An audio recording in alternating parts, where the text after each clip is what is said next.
తిరుపతిలోని హోమ్ స్టేలపై ప్రభుత్వం దృష్టి సారించింది. ఇటీవల పలు హోమ్ స్టేలపై అధికారులు తనిఖీలు చేశారు. ఇందులో హోమ్ స్టేలలో ఉండాల్సిన కనీస సౌకర్యాలు జాగ్రత్తలు లేకుండా నిర్వహిస్తున్నారని తేలింది. అంతేకాదు ఎలాంటి రిజిస్ట్రేషన్లు లేకుండా హోమ్ స్టేలు నిర్వహిస్తున్నట్లు గుర్తించారు. వాటిపై చట్టరీత్యా చర్యలకు శ్రీకారం చుట్టారు.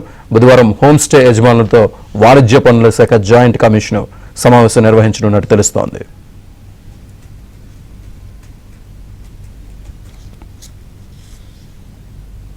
హోమ్ స్టేలలో ఉండాల్సిన కనీస సౌకర్యాలు జాగ్రత్తలు లేకుండా నిర్వహిస్తున్నారని తేలింది. అంతేకాదు ఎలాంటి రిజిస్ట్రేషన్లు లేకుండా హోమ్ స్టేలు నిర్వహిస్తున్నట్లు గుర్తించారు. వాటిపై చట్టరీత్యా చర్యలకు శ్రీకారం చుట్టారు.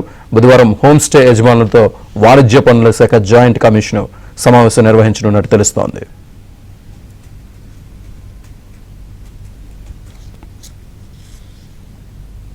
హోమ్ స్టేలలో ఉండాల్సిన కనీస సౌకర్యాలు జాగ్రత్తలు లేకుండా నిర్వహిస్తున్నారని తేలింది. అంతేకాదు ఎలాంటి రిజిస్ట్రేషన్లు లేకుండా హోమ్ స్టేలు నిర్వహిస్తున్నట్లు గుర్తించారు. వాటిపై చట్టరీత్యా చర్యలకు శ్రీకారం చుట్టారు. బుధవారం హోమ్ స్టే యజమానులతో వాణిజ్య పన్నుల శాఖ జాయింట్ కమిషనర్ సమావేశం నిర్వహించనున్నట్టు తెలుస్తోంది.